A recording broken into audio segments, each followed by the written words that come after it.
beautiful, the 19-day distillery, as we're going to call it. I know that, who has been to a distillery before? So you know how it runs, right? Yes? Yes. Pretty confident? Yes. Yes? Okay, how do you start? No, you put plants in. You start? No, how do you start the distillation? You put plants in. Water. You turn on the boiler and let it heat up. I'm still going to take the time to explain to you a little, just quickly, distillation. Because part of seed to seal, and the reason why we have seed to seal, is that every step in the production of an essential oil impacts that oil heavily. And so none of those steps are less important than the other. It's as important the way that we cultivate the plant, the timing and the way we harvest, the way that we distill, and we have seed to seal because we have those extra steps after cultivation. I very often say, like, people, talk about organic. Yes, organic, great. Cultivation, no chemicals in your field, awesome. How do you harvest when it's organic? When do you distill? Is there any rules on distillation for organic? No, because usually when the carrot's ready, you take it out, it's ready. There's no distillation. So we needed a standard that was made really for essential oil, and that follows this very specific process of making essential oil. And so one of those, it's crucial step, but not more important than the others, is the distillation. Because distillation, you could be an incredible farmer, you could do a great job in your field. If you don't know what's happening here, you're not going to get a good oil. And for me, distillation is also, I would say, the magic of it all. Distillation is the moment where after a year's work in our fields, we actually get to see if we did a good job. Or, if nature was just a little harsh on us this year. Because sometimes we do a great job, but we still don't obtain what we're expecting. Now, distillation is very simple in principle. We're going to use steam, water. So we're going to heat water, produce steam. We're going to send steam through a plant. We're going to release the essential oil thanks to this steam, and we're going to carry all of it out. We're going to cool everything back down, and we're going to be left with essential oil and hydrosol. So hydrosol if we distill leaves, roots, bark, anything like this, and floor water if we distill the flowers. Simple, okay? So you all know this. You've all been to a lot of distilleries, but it's actually quite interesting what's happening. Because do any of you know why we use steam? Penetrates through the... Okay, yes, it penetrates through the plant, but... It doesn't blend with the oil. It doesn't blend with the oil. That's interesting. Any other ideas? It's hot. It's fast. Okay. It's hot. It's hot, but not too hot, actually.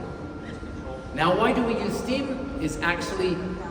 So, let's say I put a plant inside of here. This is my cooker. I don't have steam. I make a fire under that cooker, and I'm going to heat the plant inside. No water. I'm going to heat the plant inside to the boiling point of the essential oil. Okay?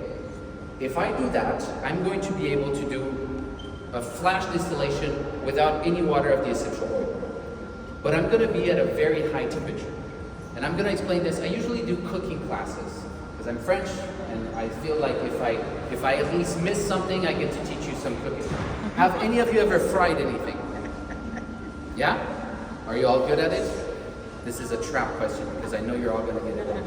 All right. Well, we take a pan, we pour vegetable oil. Yes? Any oil you want. I don't have a preference, okay? Sunseed flour, olive. We pour vegetable oil, we turn on the heat, and we're going to reach a temperature of 180 degrees Celsius, which is the normal temperature to fry food in general, okay? It's not a trap now, it's true, 180 degrees. Now, there's nothing in that oil. What do you observe? Nothing. Smoke. Okay, smoke. So, John obviously knows the right answer, but keep going. Okay, I'll shut up. Most people would think we see smoke, we see bubbles, but no, you do not. Because the boiling point of vegetable oil is much higher than 180 degrees, so you will see nothing. When you introduce food, then you see bubbles, then you see smoke, then everything starts happening. Because when you introduce food into that oil, you're introducing something else. You're introducing water. And what's the boiling point of water?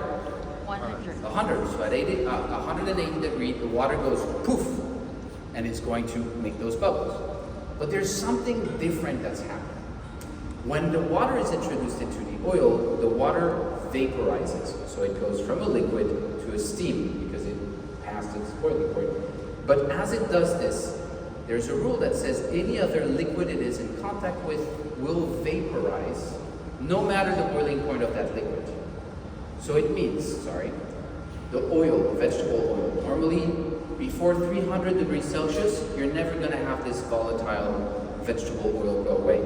But if you put another liquid that has, that vaporizes at a lower temperature, you're going to vaporize that oil. So when you introduce food into your fryer, you're actually making an incredible cooking oil diffuser.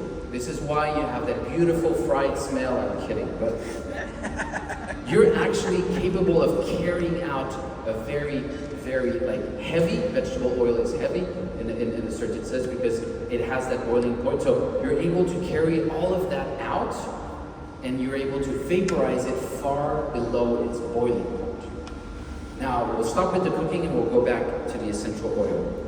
Why do we use steam? Because like I said, we could technically put the plant inside of a cooker, make a fire underneath, and heat the plant inside to the boiling point of the essential oil and just extract the oil. But in most cases, the boiling points of those essential oils are very high. Some of them could be as high as the vegetable oil. So it would work, but we would damage a lot of molecules. We have, an essential oil is composed of a lot of different volatiles and molecules. We would damage a lot of them by doing so. So we needed to find a way, wait, how do we do this without reaching those really high temperatures? Okay? So there could be other ways to do it. Could you think of another way we could, without steam, we could extract oil from a plant? Press it, yes. Actually, this is what they do with vegetable oils, right? Cold press olives, they extract by pressing. Now, the only difference is when you have an olive and you press it, you obtain actually quite a lot of percentage of that olive is a vegetable oil. With lavender, with Helichrysum, with juniper, there's really, really a finite amount. So it's a little bit like we take, let's take, what do you use when you get out of the shower? It's called dry yourself. Towel. Let's take a towel. Let's put some water on this towel. You take one in, I take one in, and we're going to churn together. At which point, do we put enough pressure that the towel is dry? You have to think of that when you're thinking of Helichrysum and trying to press it, because for 1,000 kilos, kilos. If you're not from Europe, I'm sorry, I don't even know what it is in pounds. I don't know what. So 1,000 kilos of blend goes in there. We're going to get 1 liter. It's very, very small. So we would need that towel to be dry. So pressing it is a great idea, but it's not convenient enough for the so finite amount of essential oils we have in this plant. And this is why we went to steam. Because what happens when you introduce the steam into that cooker, it's going to go inside of the pockets where the essential oil is. So essential oil in a plant, you can often find them in flowers. They're in tiny little closed pockets, and they're contained as a liquid. If you cut Helichrysum and you leave it on your table, and you can, forget it for 2 years. If you go 2 years later, you pick it up, it might not smell like anything. But if you press on it, and you crush that flower, you're going to break those pockets of liquid oil, and even 2 years after, you're going to have that Helichrysum smell. So, if your husband gives you a bouquet of roses, release the oil, okay? You don't just it doesn't smell until you crush and break and release that. So you've been doing it, but... What do they use to get rose oil? Steam. But wait. So, When we introduce steam, the steam goes through the pocket that is closed. It vaporizes the oil, so same as the vegetable oils when we're frying. It transforms that liquid essential oil into a vapor. Vapor takes a lot more space. 1 liter of water, no wait, John, I actually need you. Takes 1,000 times more space, steam than water. 1,000 times. So water as liquid or steam, it takes 1,000 times more space as steam. So imagine inside that little pocket, as soon as that liquid essential oil goes into a vapor, it'll expand, break the pocket, and be released. Now, the interesting thing is that we can do all of that at around 100 degrees Celsius, because that's the temperature, the boiling point of water, so we can vaporize the essential oil far lower than their boiling temperature. If I've lost any of you, I'm terribly sorry. But, it's okay. So, as we're doing this, it is not an instant thing. Like distillation is not, the steam goes through and bam, we have all the essential oil. It takes a certain amount of time. Actually, at the beginning of distillation, we're going to extract usually lighter molecules. It's not exactly, it's mostly that, but we extract lighter molecules, but we actually extract bigger volumes. So the first half of distillation, of course it depends on the plant and the distillery, but usually we'll extract 70 to 80% of the essential oil. And the second half is only for the remaining 30 to 20%, okay? It costs and uses a lot of energy to distill. To produce that steam uses a lot of, this boiler that we have right here is a diesel boiler. It uses a lot of energy. And so a farmer could be inclined to say, well, after my first half of distillation, maybe I should stop. I have 80% of my oil. It's going to take another half of distillation to extract just 20%. It's not worth the money. But the issue is that as distillation progresses, we're actually being able to extract heavier and heavier constituents. So when we talk about quality essential oil, one of the things we refer to is also being able to have extracted all of the volatile material from the plant, all of the essential oil, not leaving behind any set of molecules. If we were just missing 20% of oil as a generality, it might not be too bad, but if we're missing the heavy constituent that make the essential oil whole, then you don't really know what you have. You don't have an essential oil that is going to do and have the usage that you expect, because it's missing like a whole set of ingredients. It's like trying to say I'm going to make a cake, but I just have flour and water, no eggs and no, I don't know what you put in a cake. Sorry, I thought I was making cooking classes. So distillation takes a certain amount of time. You have to always determine how long does it take to extract all of your oils. And it's a question that I often get is, how do you do that? And there's usually, have any of you actually worked in a distillery and operated it and separated the oil? Okay, 1, 2, 3, 4. John raised his hands for those who didn't see. Oh, maybe I did. Do you know how and when the distillation is over? You run out of diesel. That would be at a bad distillery. You'd run out of diesel. Yes. Do you have any guesses? How do we know when a distillation is over? It's not really difficult. If you don't, it's fine. No? No one? So, if you were to work at the distillery, you'll see behind right after you can go see the separator. The separator is where after distillation, and when everything is cooled back down and turned back into a liquid, we're going to have the floor water and the essential oils being collected. Now, in that separator, you'll see that there's a glass. You can see the oil kind of coming up, and you can separate the oil. This is why it's called a separator. We just basically there's a level, we close the level, everything goes up, we collect just the essential oil. if you were to put a new plant, I've never distilled that plant, I've never worked in this distillery, let's say, so I don't know how this equipment is going to handle the distillation, and I don't know how long it takes to extract all this oil. I'm usually going to start distilling, and every 10 minutes I'm going to separate and collect my oil. And I'm going to measure a little bit how much oil I get every 10 minutes. And I can do this until I see no more oil. It could be an hour, it could be 2, it could be 5, it could be 6, no matter what. I'm going to do this and collect. And then when there's no more oil coming out, I'm going to keep going a little bit extra just to make sure. And I'm going to write down, okay, it took me an hour, 45 minutes this time. And I'm going to do this again. And I'm going to do this a few times, and then I'm going to say, okay, this plant at this distillery, it's going to take me an hour 45 in a normal way. So I've set my base, but my base changes. If that plant is a little wet that day, or there's a little bit more humidity in the air, or I don't send as much steam at the beginning of distillation, I want to try something different, this might be altered. So every single time I distill, I'm going to separate at 1 hour 40, I'm going to wait an extra 10 minutes, I'm going to see if there's still oil coming out, and every single batch of distillation, I'm going to double check the timing it takes to extract all the oil. And then I'm going to take that oil and I'm going to do an analysis and check that everything has been extracted.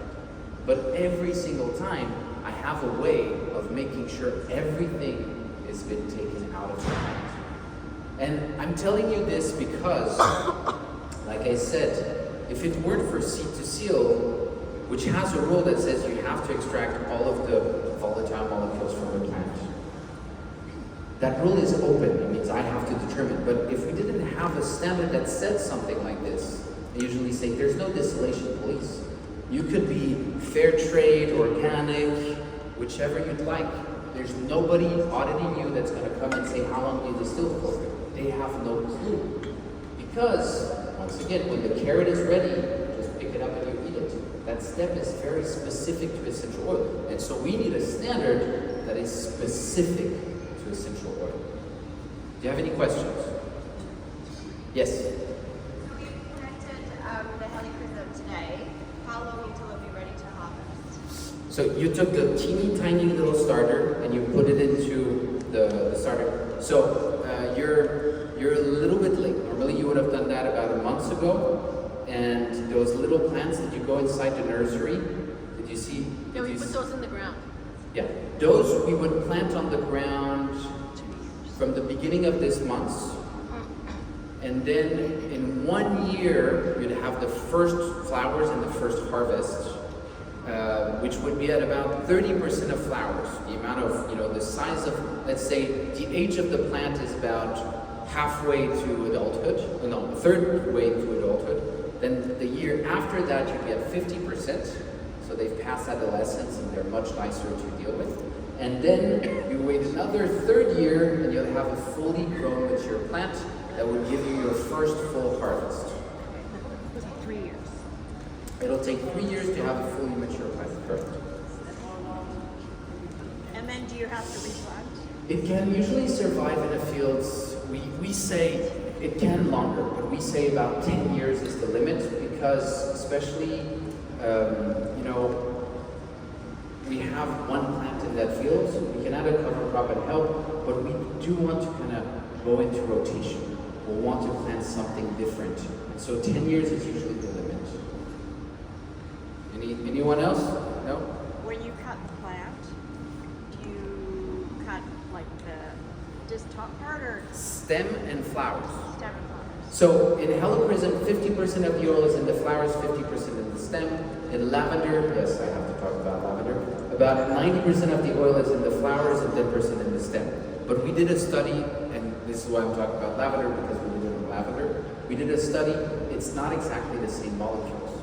So technically, because there was an idea, let's say, well, let's harvest just the flowers for lavender. We have 90% of the oil there, a lot less material to move, a lot less material to distill, but the constituents are not exactly the same, and so it would alter the oil. It's also why, we do research on all our farms, because if we didn't have our own farms to do those research, we couldn't establish this. And so you would have no way of saying, well, that's actually a great idea, right? Let's collect only the flowers. Let's save a lot of diesel, a lot of energy, a lot of steam. It'll reduce cost. It will, we could have oil that is more affordable. But we had this opportunity. Well, before we do that, let's do a study. Let's see what's in what. Let's see what happens if we do that. And that, provided the information to say, no, actually that's a bad idea. We're going to change that oil. It's not going to work the same. So Helichrysum, very, very lower yield. There's about 5 times less oil coming from Helichrysum than lavender. That means that you saw about an acre outside of Helichrysum will give you, let's say, so a hectare of Helichrysum will give you about 5 tons of plant, which would give you about 5 kilos of essential oils. A hectare of lavender will give you 5 tons of plant, same amount, but will give you 25 to 30 kilos of oil. So if you wonder why is the Helichrysum costing much more, that's why. Because it takes the same amount of time and energy to plant it, you'll have the same energy to harvest it, same cost at distillation, but you'll have 5 times less essential oil than lavender. So there you go. All harvested by hand? It depends. Actually, there's a lot of farmers that are still harvesting the Helichrysum by hand. There is equipment that we can use, so it depends on the size of the fields. Right now, this is small enough that yes, it could be harvested by hand, but we do, I think, also have some mechanical harvesters if we wanted to. Well, pressure is for your home or your work. It's definitely not here. We don't want pressure. Like, we want to take things very slowly. We want to be nice to our plants.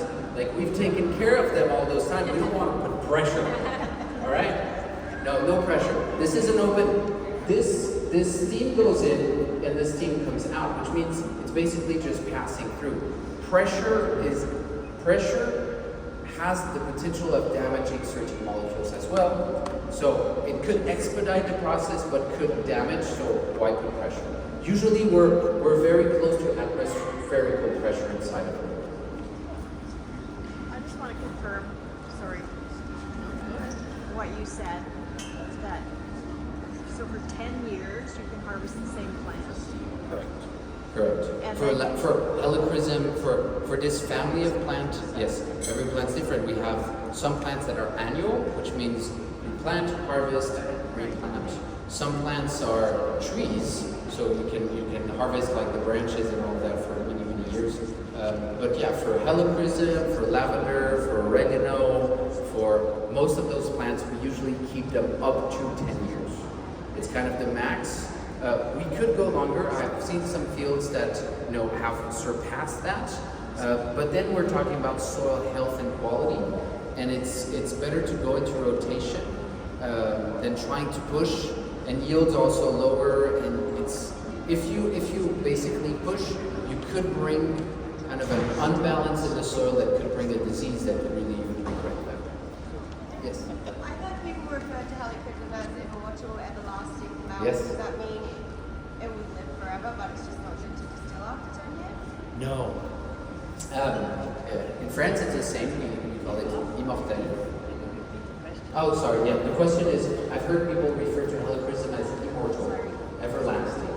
It's just because of the flower. When harvested, if you dry it properly, that flower will keep that color and look everlasting once dried. So it was for the bouquets originally that it had that name, although the usage of the oil can also hint towards something.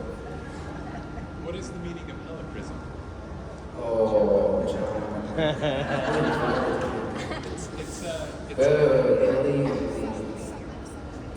Chrysum usually, it's a family of plant, the Chrysum. No, it has a Greek. I've done ancient Greek, so Chrysum. What is the? So the question is, what is the meaning of the word Helichrysum? He's been planted. It comes from Helios, which means sun, Okay. and Chrysos, which means gold. So it's the golden sun. It's the golden sun. Thank you. You are now going to be heading towards the other side of this building. If you have more questions for me, I'm on the boat and I'm around. You're more than welcome to come to me if you have any questions.